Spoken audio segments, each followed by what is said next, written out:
Depuis quelque temps, le pays est bouleversé, matraqué par ce que d'aucuns ont voulu considérer comme un mouvement contestataire populaire. Quand un mouvement contestataire est populaire, ça veut dire que c'est le peuple qui a pris la décision de se soulever. Tout le monde n'est pas d'accord avec cette thèse. On pense qu'il y a des mains cachées qui organisent tout ce tohu-bohu, qui distribuent beaucoup d'argent pour que cette contestation continue. À quoi peut-on ramener à la source l'origine de cette contestation? Les causes, les raisons de cette contestation sont évidentes. Une économie paralysée, une absence d'hôpitaux, des commerces qui sont obligés de fermer leurs portes, des industries, faute de pouvoir travailler. Tout cela, bien sûr, avec un peu de facilité, on peut ramener ça à la crise du carburant. Mais il n'y a pas que ça. Donc, nous allons essayer aujourd'hui, avec notre ami William Savary, de rechercher des causes peut-être plus profondes à ce malaise.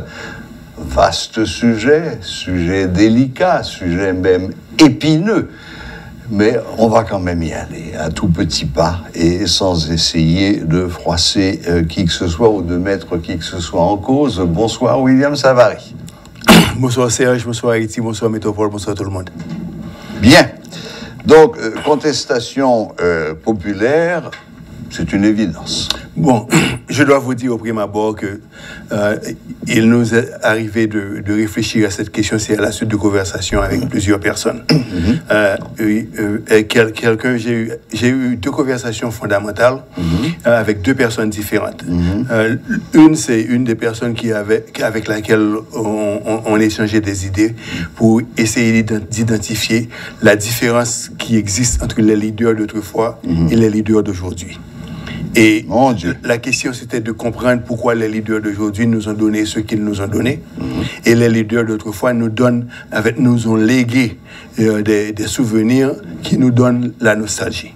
Donc ça, c'est très grande nostalgie. Très grande nostalgie. Et en l'évidence, on peut citer par exemple le président estimé, qui est adoré de tout le monde et qui avait dit: la rue est le jardin du peuple. Très bien. Donc ça, c'était le premier contact. Alors, et le deuxième contact? Le deuxième, c'est un sociologue haïtien que j'ai rencontré par hasard, mais c'est un ami de longue date, et qui a eu avec lequel j'ai eu l'échange suivant. William, qu'est-ce que tu penses qui se passe aujourd'hui dans le pays? Je lui dis, bon, écoute, selon moi, ce sont des gens qui sont dans les rues en train de réclamer, de réclamer ce qu'ils pensent qu'ils méritent. Et il me dit, ah non, c'est le début d'une révolution prolétarienne. Donc, j'ai trouvé ces propos un petit peu hasardeux, parce que je lui ai même dit que je pense qu'il sous-estimait le contenu d'une révolution prolétarienne. Et donc, en partant de ces deux discussions, donc je pensais peut-être que vous et moi, nous pourrions effectivement aborder la question de la contestation populaire. Et avant de démarrer, peut-être qu'il faudrait faire l'état des lieux. Qu'est-ce que nous avons aujourd'hui? En fait, nous avons une situation qui progressivement est arrivée là où nous sommes.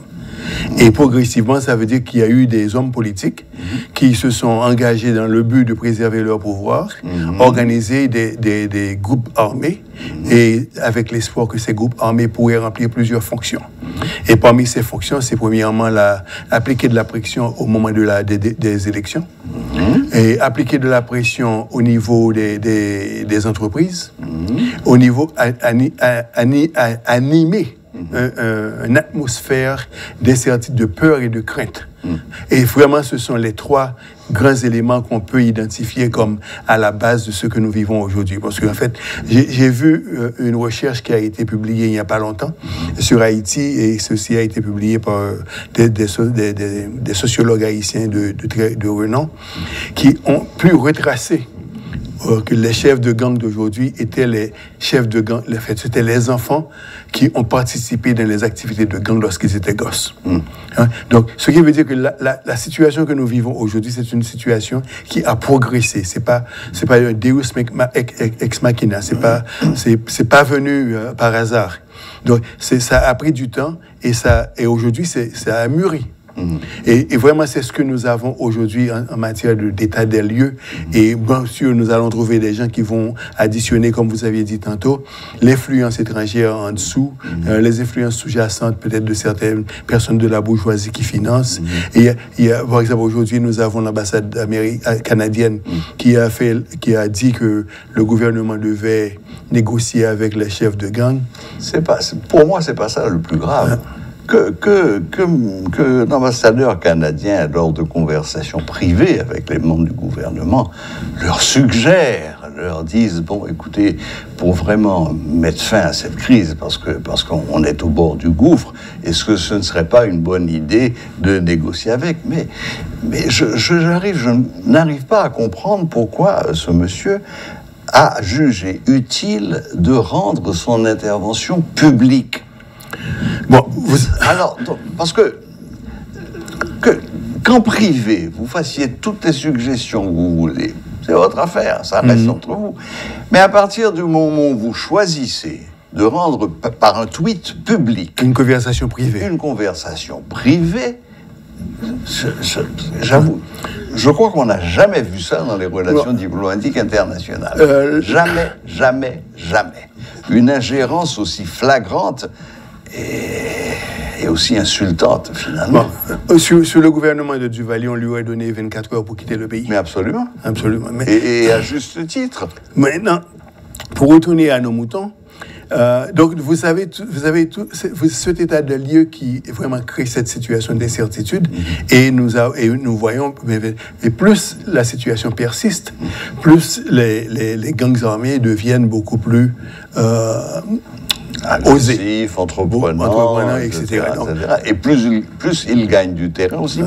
Donc finalement, en un mot, William, vous êtes en train de me dire que ces mouvements que nous subissons depuis quelque temps, à la base, il n'y a rien d'idéologique. Fondamentalement, maintenant, c'est pour adresser la question du sociologue qui m'avait proposé que c'était le début d'une révolution. Il faut se rendre compte qu'une révolution prolétarienne, il y a plusieurs bases. Premièrement, c'est un prolétariat. Un prolétariat, c'est une force ouvrière qui constitue un prolétariat. Et la force ouvrière qui constitue le prolétariat, en général, a des revendications socio-économiques fondamentales et qui sont basées non pas seulement, ce ne sont pas seulement des revendications, mais des revendications qui sont basées sur des doctrines politiques. Hein? Oui. Et des doctrines politiques, vous voulez, et particulièrement le marxisme, si vous êtes marxiste, et si vous êtes maoïste, ça va baser sur le concept maoïste, trotskiste, selon votre lignée, là où vous voulez vous aligner. Exactement. Mais fondamentalement, une révolution prolétarienne en plus d'avoir des revendications sociales, en plus d'avoir une doctrine, mais a aussi également deux buts. La prise du pouvoir.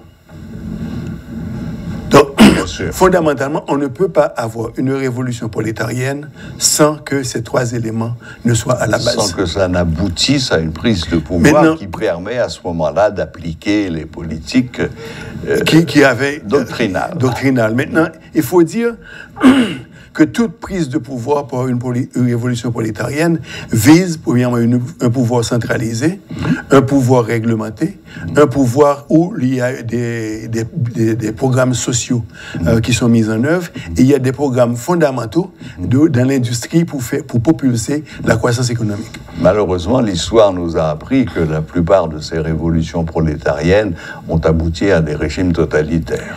Bon. Est-ce que la démocratie est la meilleure?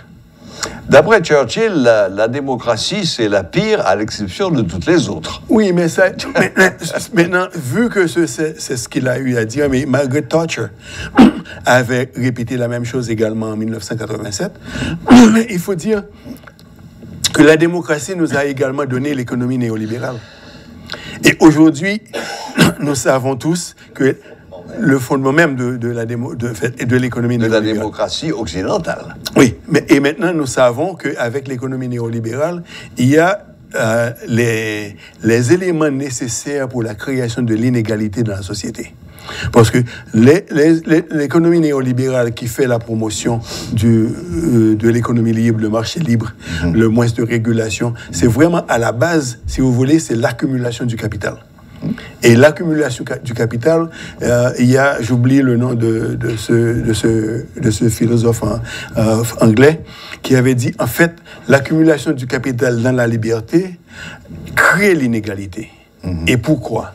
Parce que si vous et moi, nous sommes nés égaux, et il n'y a rien qui nous sépare, mais à partir du moment où nous voulons accumuler, ça crée l'inégalité, parce que la tension entre vous qui voulez acquérir et moi qui veux acquérir, là, le même lopin de terre, il doit exister une guerre, il doit exister un conflit. Et l'accumulation crée même les éléments des inégalités. Et le plus que vous avez l'accumulation exacerbée, et le plus que l'accumulation se fait parmi un groupe beaucoup plus restreint, et élimine une grande partie de la population, ces inégalités vont vous amener vers les inégalités sociales et les revendications populaires. Oui, avec tout ça en base.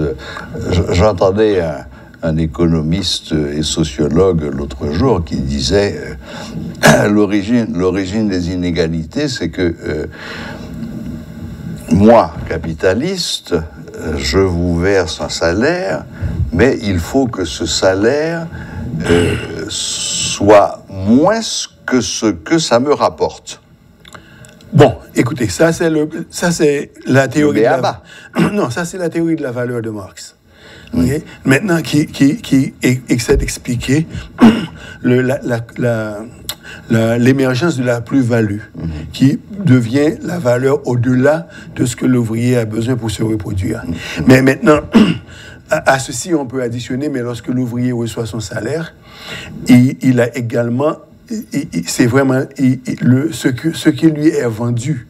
C'est pas le salaire, mais c'est l'exercice de son droit. Et l'exercice de son droit, c'est par rapport à la liberté. Donc, le choix qui est donc donné, qui est offert par la société néolibérale, par le principe démocratique, c'est vous allez exercer la liberté. Alors, vous allez avoir votre liberté dans le but d'exercer vos droits. Mais les droits que vous avez ne vous permettent pas vraiment d'être libre. C'est le nœud de tous les conflits. Parce que vous avez... Quels sont les droits les pouvoirs qui vous restent?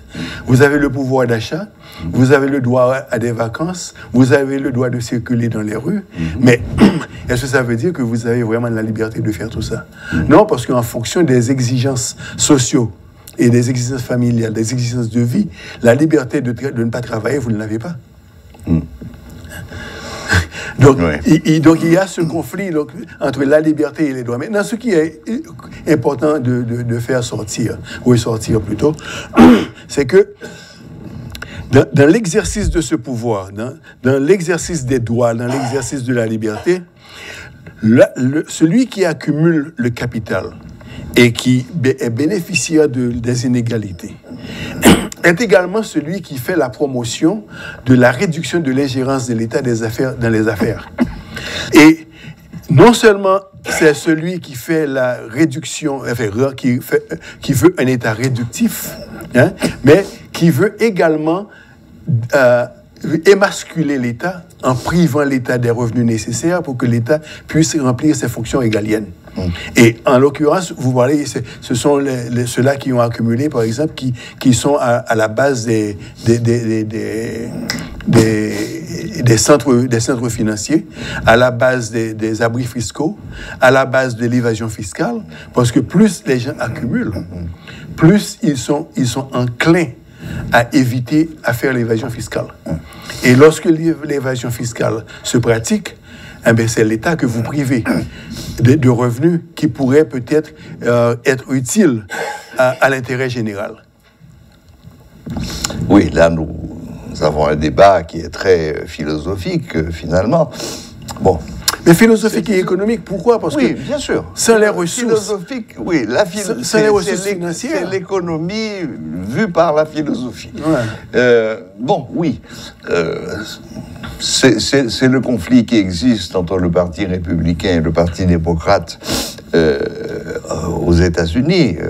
Les démocrates sont pour une participation plus grande de l'État dans la définition des objectifs sociaux, alors que les républicains sont pour un retrait quasi total de l'État n'ayant à s'occuper que des grandes tâches régaliennes, comme vous le dites, la diplomatie, la guerre, etc. Mais bon, c'est toute l'histoire du Obamacare, finalement.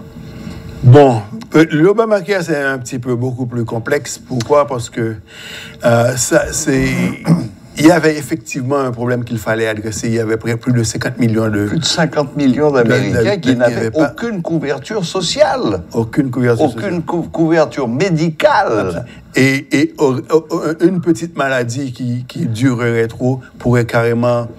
ruiner complètement les familles. Absolument. Donc, vous avez eu 50 millions de personnes 53 millions. 53 millions de personnes qui devaient vraiment avoir une certaine protection sociale. Maintenant, nous avons discuté il n'y a pas longtemps la notion de la subvention comme filet social. Oui. Hein? Donc, et ces 50 millions de personnes, 53, 54 millions de personnes, n'avaient absolument aucun filet social. Aucun. Et avec Obamacare, ils ont mis en œuvre un filet social, tout comme Préval avait mis en œuvre un filet social pour protéger l'intérêt général et la majeure partie de la population contre une augmentation rapide des coûts du carburant. Et quel a été le premier souci de Trump? Ça a été de défaire tout ce que Obama avait fait avec son Obamacare. Ça a été sa première cible. Bon, c'est encore la question doctrinale. Parce qu'à la base de toute décision économique, il y a aussi une approche doctrinale. Parce que l'approche doctrinale détermine la direction de l'économie que vous voulez adopter selon que vous soyez démocrate ou républicain ou autre chose. Oui, absolument. Bon, maintenant, revenons en Haïti. On a fait un petit peu le tour du monde, là.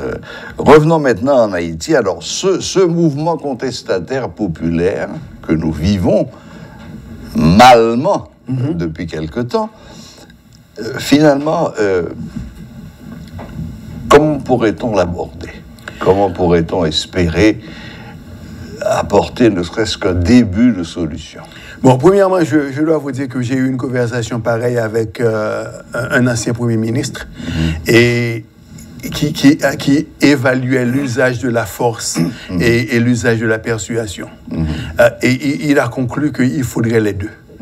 Il faudrait un mariage entre la persuasion et la force. Entre le bâton et la carotte. Le bâton et la carotte. Et il se trouve qu'à travers l'histoire, ce qui a été fait ailleurs d'ailleurs, si vous voyez, si on prend le Rwanda en exemple, c'est la carotte et le bâton qui ont été utilisés pour amener la paix au Rwanda. Oui, mais là, vous prenez un exemple qui aujourd'hui est précisément un modèle, peut-être, non seulement pour toute l'Afrique, mais peut-être pour le monde entier. Mais cela, il faut aussi le reconnaître, c'est grâce à la personnalité exceptionnelle de M. Kagame.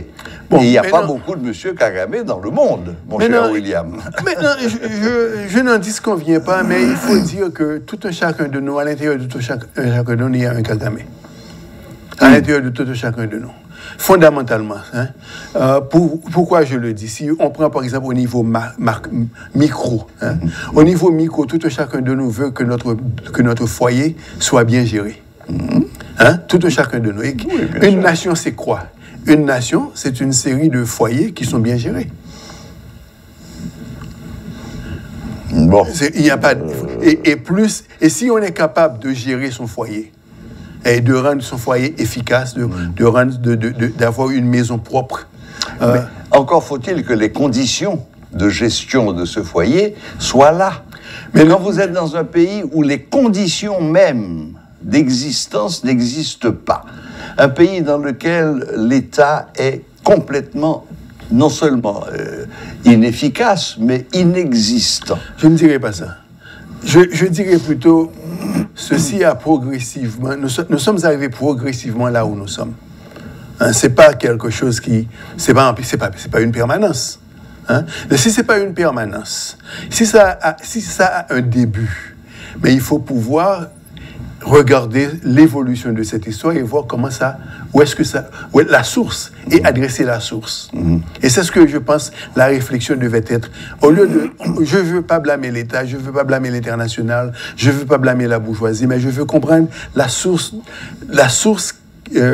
l'origine la source qui a donné ce que nous avons aujourd'hui. Bon, c'est la matrice. Une fois qu'on a compris, qu'est-ce qu'on fait? Mais il faut prendre les décisions qui s'imposent. Et les décisions qui s'imposent peuvent être diverses catégories. Il y a une combinaison de forces, il y a une combinaison de négociations. Et si on juge que la crise est d'origine économique, mais il faut des investissements massifs pour adresser la crise économique. Si on juge que... Il y a qu'à... Non, mais j'ai bien dit qu'il Encore une fois, il faut créer les conditions. Mais les conditions qui va les créer, c'est nous autres. Ça ne viendra pas de l'extérieur. Vous avez une situation où il y a un président qui a été assassiné. Ça fait maintenant 2 ans. Son mandat, techniquement, a pris fin. Oui. Et normalement, après le mandat, il aurait dû avoir des élections. Absolument. Donc, qui est responsable? C'est l'international ou c'est nous autres? Bon, vous avez d'un côté un Premier ministre que de plus en plus de gens appellent de facto aujourd'hui, qui n'a finalement qu'un seul discours depuis le début, c'est élection, élection, élection. Mais qu'est-ce qu'il fait pour créer des conditions qui vont permettre ces élections? Je dois vous signaler une chose très importante qui est sortie d'un échange que j'ai eu avec un très bon ami de notre programme, qui dit qu'aujourd'hui, le Premier ministre a tous les pouvoirs en main. Bien sûr. Il contrôle le budget dans sa totalité. Bien sûr. Il a essayé de nommer des juges. Il a le pouvoir militaire en main, c'est-à-dire c'est lui qui contrôle des forces de police. Donc fondamentalement, c'est quelqu'un qui a un pouvoir qui lui permettrait d'agir. La question, est-ce qu'il va agir? Ben voilà. C'est à lui de se regarder dans un miroir et de se poser la question. Voilà. Moi, il y a 3 questions qui me chipotent depuis quelque temps, qu'on pourrait résumer de la manière suivante. 1. Première question. Qui soutient encore Ariel Henry aujourd'hui en Haïti? J'aimerais bien qu'on essaye d'établir quelles sont les forces qui aujourd'hui le soutiennent. Deuxièmement, les manifestations qui ont lieu aujourd'hui et qui mettent le pays au bord de l'asphyxie totale, est-ce que ces manifestations ont une chance quelconque d'aboutir à son départ du pouvoir? Deuxièmement, bon, ça, pas beaucoup de gens y croient. Troisièmement, qu'est-ce que lui pense quand il se regarde dans le miroir le matin? Qu'est-ce qu'il pense de cette situation? Parce qu'il ne s'exprime pas. Bon, il faisait partie du parti... ne faisait-il pas partie du parti politique Unité, qui est le parti de Préval, et Préval ne parlait pas trop? Oui, non, ça c'est le moins qu'on puisse dire, oui. Ouais. Donc maintenant, parfois j'ai quelqu'un qui une fois m'a dit, il vaut mieux ne rien dire si on n'a rien à dire. Oui, mais là on ne peut pas admettre que, étant le chef unique aujourd'hui de ce pays, vu l'état du pays, moi je ne comprends pas qu'il ne s'exprime pas et qu'il ne prenne pas un minimum. Peut-être qu'on ne sait pas, peut-être qu'il travaille dans les coulisses. Peut-être, hein? Peut-être. C'est ce qu'on aurait souhaité. Bon, malheureusement, William, on va devoir arrêter pour aujourd'hui. C'était une très belle discussion, un très bel échange. Peut-être qu'on aura l'occasion d'y revenir, si on a du feedback sur ça. J'en profite pour dire à nos amis téléspectateurs que vous pouvez avoir accès à ce programme, les échos de la finance, en allant sur sur YouTube et mettez les échos de la finance métropole.